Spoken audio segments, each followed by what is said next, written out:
Oi pessoal, tudo bem? Eu sou a Liazinha e este é o canal Liazinha Lê Livros. E dando continuidade à nossa jornada de leitura do livro Castelo Interior ou Moradas, de Santa Teresa de Jesus, que traz um belíssimo manual de oração, meditação para o encontro com Deus. E hoje nós vamos ler o capítulo 7 das Sextas Moradas. As moradas que têm o maior número de capítulos, é um total de 11, tá bem? Nós estamos no 7º. Vamos lá. Trata da intensidade da dor que as almas sentem pelos pecados, quando Deus lhes concede as mercês sobreditas. Por muito espirituais que sejam, é grave erro não se exercitarem em trazer presente a humanidade de nosso Senhor e Salvador Jesus Cristo e sua sacratíssima vida e paixão, assim como sua gloriosa mãe e os santos, é de muito proveito. Parecerá a vós, irmãs, que as almas favorecidas pelo Senhor, com tão íntimas comunicações, estarão seguras de se regozijarem para sempre, não tendo mais que temer nem que chorar seus pecados, grandíssimo engano. Especialmente aquelas que não tiverem chegado às altas mercês poderão pensar assim. As que as tiverem recebido verdadeiramente de Deus, verão como é certo o que afirmo. Trata-se de grandíssimo engano, porque a dor dos pecados cresce na proporção dos favores que recebemos de nosso Deus. Tenho para mim que jamais nos deixará até chegarmos aonde nenhuma coisa pode causar a dor. Verdade é que algumas vezes a dor é maior e se faz sentir de modo diferente. A alma não se lembra da penalidade que há de sofrer para expiar seus pecados. Só pensa na sua ingratidão para com aquele a quem tanto deve e a quem tanto merece ser servido por ela. Com efeito, por essas maravilhas que lhe são comunicadas, entende muito mais a grandeza de Deus. Espanta-se de seu atrevimento, chora por pouca reverência. Parece-lhe tão louco seu desatino que jamais deixa de lamentar-se à lembrança das coisas extremamente baixas pelas quais deixava tão grande majestade. Lembra-se muito mais disso que das mercês recebidas, embora tão elevadas como as sobreditas e outras que restam por dizer. Parece-lhe que estes favores passam levados por um rio caudaloso. Vão-se depois a seu tempo, tornam-se a passar. Ao contrário, a lembrança dos pecados é como um lodaçal, fica sempre viva no fundo da memória. Aí está a sua cruz mais pesada. Sei de uma pessoa que desejava morrer, não só para ver a Deus, mas também para não sentir tão continuadamente a dor de ter sido tão ingrata para com aquele a quem tanto devia. E sempre havia de dever. Parecia-lhe que suas grandes iniquidades não podiam comparar-se com as de criatura alguma, de ninguém. Deus tinha sofrido tanto, e a ninguém tinha feito tantas graças. Desaparece aqui totalmente tudo que se refere ao medo do inferno. Às vezes essas almas se sentem muito aflitas com o temor de perder a Deus. Acontece-lhes poucas vezes. Todo o seu receio é que Deus retire sua mão, consentindo em que se ofendam e voltem ao estado miserável em que se viram em outros tempos. Não se preocupam com a pena ou com a glória futura. Se desejam não permanecer muito tempo no purgatório, é mais para não ficarem ausentes de Deus, enquanto aí estiverem, do que pelos sofrimentos que terão de passar. Por mais favorecida de Deus que seja uma alma, Não a julgo segura se esquece o miserável estado em que se viu outrora. Essa lembrança, conquanto penosa, ajuda muito. Talvez eu tenha essa impressão de ter sido tão ruim. Será também a causa de o trazer sempre na memória as que foram virtuosas, embora nunca deixe de haver faltas enquanto vivemos neste corpo mortal. Não terão tanto que lamentar como eu. Pensar que o nosso Senhor tenha perdoado e esquecido nossos pecados não é alívio para esta dor. Antes aumenta o pesar à vista de tanta bondade e de tão grandes mercês a quem só merecia o inferno. Para São Pedro e para Madalena, esse pensamento era grande martírio. Favorecidos com tantas graças, tal lembrança deve ter sido muito penosa de sofrer. Devia provocar-lhes terníssimo sentimento, em vista de seu imenso amor e compreensão da grandeza e majestade de Deus. Imaginareis que a alma favorecida com tão altas graças não poderá meditar os mistérios da sacratíssima humanidade de nosso Senhor Jesus Cristo. Exercita-se somente em amor. É este um argumento sobre o qual já escrevi longamente em outra parte. E aqui ela cita o livro dela, de autoria própria, denominado Vida. Embora me tenham contestado, dizendo que eu não o entendo, a mim não farão confessar que seja uma boa opinião. Dizem que são caminhos por onde nosso Senhor leva as almas e que, passados os princípios, é melhor fugir das nossas corpóreas, para só tratar da divindade. Bem pode ser engano meu. Talvez estejamos todos dizendo a mesma coisa com palavras diferentes. Sei que o demônio me quis enganar por esse meio. Fiquei tão escarmentada que tenciono repetir o mesmo aqui, embora já o tenha dito várias vezes a fim de procederdes a respeito com muita advertência. Ouço dizer-vos que não acrediteis em quem vos ensinar outra coisa. Procurarei dar-me a entender melhor do que fiz em outra parte. Se alguém porventura escreveu sobre este assunto, faria bem se o explicasse mais extensamente. Falar assim por alto, numa exposição sumária, a nós que não temos ciência por causar muito mal. Algumas almas julgam-se incapazes de pensar na paixão. Se assim fosse, ainda menos poderiam lembrar-se da Sacratíssima Virgem e dos exemplos dos santos, cuja memória nos infunde tão grande proveito e alento. Não sei em que tais pessoas ocupam o pensamento. Apartar-se continuamente de tudo que é corpóreo é viver sempre abrasado em amor, o que é próprio dos espíritos angélicos, não dos que vivemos neste corpo mortal. Temos necessidade de pensar nos que, tendo sido como nós, fizeram grandes façanhas por Deus.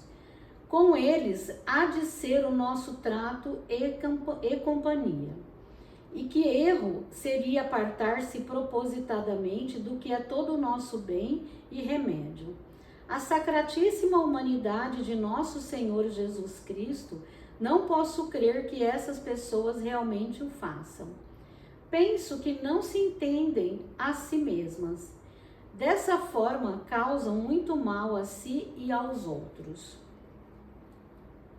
Ao menos asseguro-lhes que jamais entrarão nessas duas últimas moradas se perdem o guia, que é o bom Jesus. Como acertarão com o caminho? Será que muito se ficarem seguras nos demais aposentos? O próprio Senhor diz que é o caminho e também a luz, e que ninguém vai ao Pai senão por ele. Aqui ela faz umas citações de João 4 a 6, de João versículo 14 capítulo 14, versículo 6, e de João, capítulo 23, não, desculpa, João 8:12. E ainda, quem vem a mim, vê meu Pai. Dirão, João 14:9, essa citação bíblica. Dirão que estas palavras têm outro sentido. Não conheço esses outros sentidos. Com este em que minha alma achou a verdade, tenho ido muito bem. Certas pessoas, e são muitas as que têm tratado comigo sobre este assunto, hão receber de nosso Senhor a contemplação perfeita. Desejariam estar sempre no mesmo estado, mas é impossível. Mas depois desta mercê do Senhor, não conseguem discorrer como antes sobre os mistérios da vida e da paixão de Cristo. Não sei a causa, contudo é muito comum. Fica o intelecto um pouco inabilitado para a meditação. Deve ser, creio eu, porque todo o intento da meditação consiste em buscar a Deus. Uma vez que a alma o acha e se acostuma a buscá-lo por meio da vontade, já não quer cansar-se com o trabalho do intelecto. Parece-me também que, estando já à vontade incendida, quisera esta generosa faculdade dispensar o concurso do intelecto, se fosse possível. Não procede mal, contudo, não o conseguirá, especialmente quando ainda não chegou a estas últimas moradas. Perderá tempo precisando muitas vezes do auxílio do intelecto para abrasar a vontade. E notai, irmãs, este ponto que é importante, e assim o quero declarar mais longamente, a alma deseja empregar-se toda em amor e quisera não fazer em outra coisa. Contudo, não conseguirá por mais o que queira. É que, embora a vontade não esteja morta, está amortecido o fogo que costuma fazê-la arder. É preciso quem o sopre para atear novo calor. Seria porventura bom ficar nesta aridez, esperando o fogo do céu que venha consumir o sacrifício que a alma está fazendo por si mesma, como aconteceu a Elias, nosso pai. É conforme 1 Reis, capítulo 18, versículos do 30 ao 39. Não por certo, nem é bom esperar milagres. O Senhor os faz por esta alma quando é servido, como fica dito e se dirá adiante. Sua Majestade quer que tenhamos por ruins e indignos, sem merecimento algum para o alcançarmos. Pelo contrário, quer Ele que nos estimulemos em tudo para depender de nós. E tenho para mim que até a morte é preciso agir assim, por sublime que seja a nossa oração. Verdade é que a alma, introduzida pelo Senhor nas sétimas moradas, poucas vezes ou quase nunca, tem de recorrer a essas diligências. Pela razão que direi ao chegar lá, se me lembrar. Essa alma não deixa de manter-se continuamente e de um modo admirável unida com Cristo nosso Senhor, na sua divindade, na sua humanidade, divino e humano juntos. Ele está sempre a fazer-lhe companhia. Quando não está aceso na vontade o fogo de que falei e a presença de Deus, não se faz sentir. É preciso que a procuremos. É o que Sua Majestade quer. É o que fazia a esposa dos Cantares. Conforme Cantares, capítulo 3, versículo 3. Perguntemos as suas meditações, perguntemos às criaturas quem as fez, como diz Santo Agostinho em suas meditações ou confissões. Creio eu, Não fiquemos como bobos, perdendo tempo à espera de que venha de novo o que alguma vez recebemos. Com efeito, no início, poderá ser que o Senhor não repita a mesma graça durante um ano ou mesmo muitos. Sua Majestade sabe o porquê. Quanto a nós, não o queiramos saber. Não há motivo para isso. Conhecemos o caminho para contentar a Deus, que é o dos mandamentos e dos conselhos.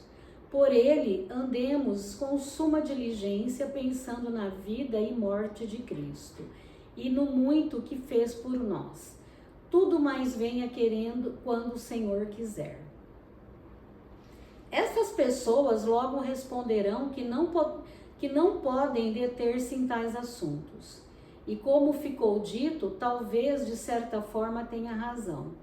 Já sabeis que discorrer com o intelecto é uma coisa, considerar verdades apresentadas ao intelecto pela memória é outra. Direi porventura que não me entendeis. E verdadeiramente poderá ser que não o entenda e eu a ponto de saber explicar. Vou todavia expor como está ao meu alcance. Chamo eu de meditação discorrer muito com o intelecto. Desta maneira, começamos a pensar na graça que Deus nos fez e nos dar seu Filho único. Sem nos determos, vamos adiante, percorrendo os mistérios da sua gloriosa vida, ou meditando na oração do horto. O intelecto não para até ver o Senhor pregado na cruz. Ou escolhemos um passo da paixão, como por exemplo a prisão do Senhor, e vamos pensando neste mistério, considerando detalhadamente as circunstâncias em que se nos oferecem nele para refletir e para sentir, como a traição de Judas, a fuga dos apóstolos e tudo mais. Admirável essa oração, é muito meritória. Essa oração que afirmam não poder praticar aqueles que o Senhor elevou a favores sobrenaturais e a contemplação perfeita, e eu digo que tem razão e repito, não sei a causa, mas é frequente não conseguirem. Não terá, porém, razão quem disser que não se detém nesses mistérios, nem o traz presente muitas vezes, especialmente quando a Igreja Católica o celebra. Não é possível que uma alma se esqueça de que recebeu tantas graças de Deus e perca a lembrança das inúmeras provas de amor. Tão preciosas, vivas centelhas capazes de abrasá-la, mais no amor que tem a nosso Senhor. É que nessas pessoas não se entendem a si mesmas, não compreendem que a alma penetra esses mistérios de modo mais perfeito. Tanto é assim que se o intelecto os representa ao vivo, estampam-se na memória de tal maneira que é só ver o Senhor prostrado no horto, a verter aquele assombroso suor de sangue. É conforme Lucas 22:44. Basta-lhes para ocupar não só uma hora, senão muitos dias. Contemplam com um singelo olhar quem ele é e o quão enorme é a sua ingratidão para com tão grande tormento suportado por amor de nós. Acode logo à vontade e mesmo se não houver afetos, põe-se a querer retribuir de algum modo tão insigne benefício, padecendo por quem tanto padeceu. Nesses e em outros desejos semelhantes ocupam-se a memória e o intelecto. Penso que é esse o motivo de não passarem adiante, discorrendo longamente sobre a paixão. Isso lhe dá a impressão de não poderem meditar sobre ela. Se a alma não faz assim, é bom que se esforce por fazê-lo. Sei que não lhe servirá de impedimento a mais alta oração. Não aprovo que se abstenha de exercitar-se nisso muitas vezes. Se daí o Senhor a enleva, será em muito boa hora. Ainda que não queira, o Senhor a fará permanecer no que está meditando. Tal maneira de proceder não servirá de estorvo. Ao contrário, é grande auxílio para todo o bem. O que lhe faria mal seria trabalhar de contínuo com o raciocínio da maneira como descrevi acima. Tenho para mim que não o conseguirá quem chegou a um estado mais elevado. Com licença para uma água, que o calor continua intenso.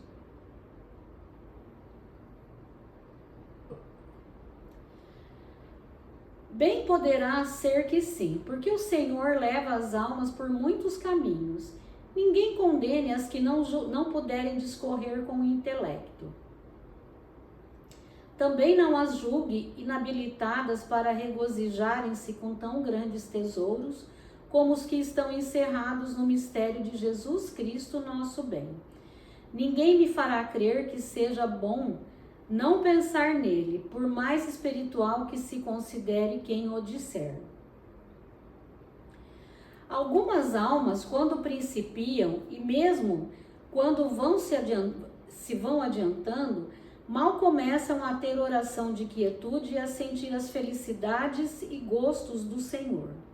Julgam muito bem em ficar sempre ali saboreando-a. Creiam em mim. Não se deixe ficar tão embevecidas. Como já disse em outra parte, ela cita aqui Fundações de sua autoria, capítulo 6. A vida é longa e há nela muitos sofrimentos. Temos necessidade de pôr os olhos em Cristo. Nesse nosso modelo, considerando como suportou suas penas e também em seus apóstolos e santos, para sabermos sofrer com perfeição. A companhia do Jesus é excelente, do bom Jesus é excelente. Não havemos de apartarmos dele e de sua mãe sacratíssima. Sua Majestade gosta extremamente de que nos compadeçamos de suas penas, ainda quando vez nos seja preciso deixar para isso nosso gosto e contentamento. Quanto mais, filhas, que o regalo na oração não é tão contínuo de modo a não deixar tempo para tudo. Se alguém disser que não experimenta vicissitudes, isto é, que está sempre nas mesmas condições e não pode fazer o que ficou dito, eu teria tal estado por suspeito. Por conseguinte, desconfiar dele. Procurar sair desse engano e desembeber-vos em todas as vossas forças, distraindo-vos. Se não bastar, dizei-o a priori, para que vos dê um ofício tão cheio de preocupações que vos livre desse projeto, bem grave se durar muito tempo, ao menos para a cabeça e o juízo. Creio ser dada a entender quando é conveniente por espirituais, que sejam as almas, não recear tanto as coisas corpóreas, a ponto de lhes parecer que haja prejuízo até a humanidade sacratíssima de Jesus Cristo. Alegam que o Senhor disse a seus discípulos ser-lhes conveniente que ele se ausentasse. Não a ponto de o tolerar. Não o posso tolerar. Certamente não o disse a sua mãe sacratíssima. Ela estava firme na fé e sabia que ele era Deus e homem. Amava-o muito mais que eles e com toda a perfeição, porque a presença do Senhor mais a ajudava.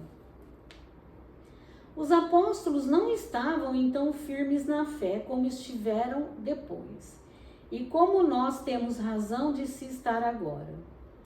Digo-vos, filhas, que tenho esse caminho por perigoso. O demônio poderia chegar ao ponto de fazer-nos perder a devoção ao Santíssimo Sacramento. O engano em que andei não chegou a tanto. Já não gostava de pensar em nosso Senhor Jesus Cristo como antes, preferindo ficar absorta naquele enlevo, à espera daqueles regalos. Vi claramente que ia mal. Não podendo experimentar continuamente os regalos, andava o pensamento daqui para ali.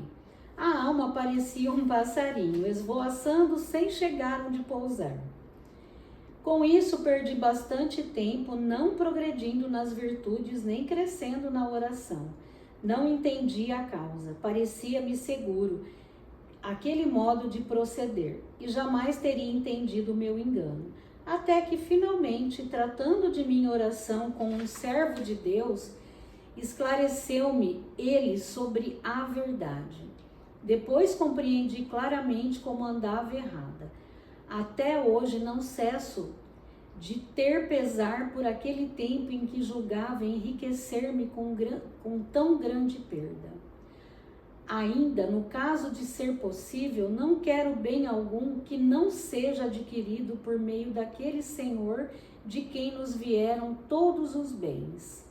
E por fim, seja Ele louvado para sempre. Amém.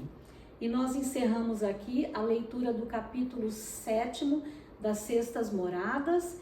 E não esqueçam de deixar um like, fazer um comentário se essa leitura fez sentido, se ficou clara para você, e de compartilhar com aqueles que não possuem e não têm possibilidade de ler ou ter acesso a este livro de Santa Teresa de Jesus. E até o próximo vídeo e muito obrigada por estarem aqui.